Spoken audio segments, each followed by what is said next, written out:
היה לנו קושיה, כתוב אנשי סדום רעים וחטאים לשם מאוד. מה הפירוש ואנשי סדום רעים וחטאים לשם מאוד? אז חשבנו לפרש ולומר כך, מה היה החטא של אנשי סדום?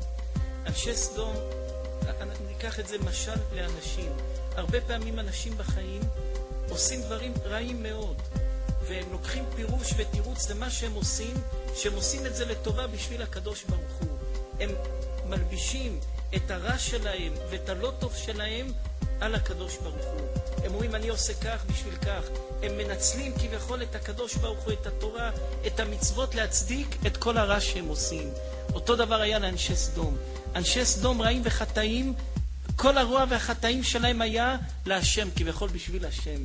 היו עושים את הכל לשם שמיים. ומתי שאדם עושה עבירה ואומר אני רשע, אני עושה עבירה, יש לו תקווה שיחזור בתשובה. אבל אדם שעושה עבירה כביכול בלבוש של מצווה, בלבוש שהוא עושה את זה לשם שמיים, לעולם אין לו תקנה. זה אדם שלעולם אין לו תקנה. מסופר דבר מפחיד מאוד על הדברי חיים מצאנז. הדברי חיים מצאנז היה קדוש עליון.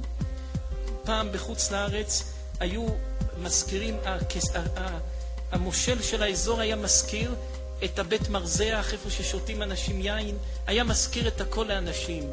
והבית מזיגה, בית מרזח, איפה ששותים יין, זה היה עסק הרווחי ביותר. וזה היה ביד של הקהילה היהודית, הם מחליטים למי יהיה העסק הזה. היה איזו משפחה שהיה לה העסק הזה והיו מרוויחים הרבה כסף.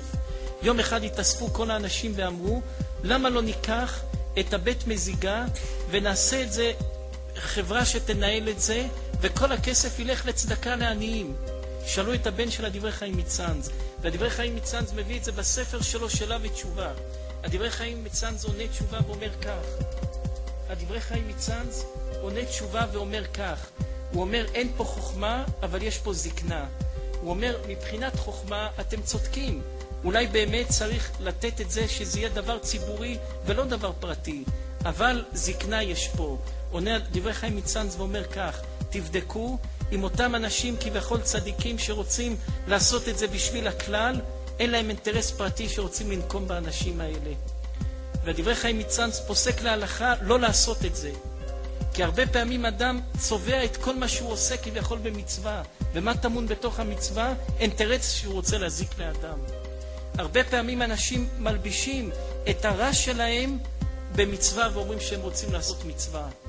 וזה מה שעשו אנשי סדום. אנשי סדום צבעו את המעשים הרעים שלהם בדברים טובים שהם רוצים לעשות.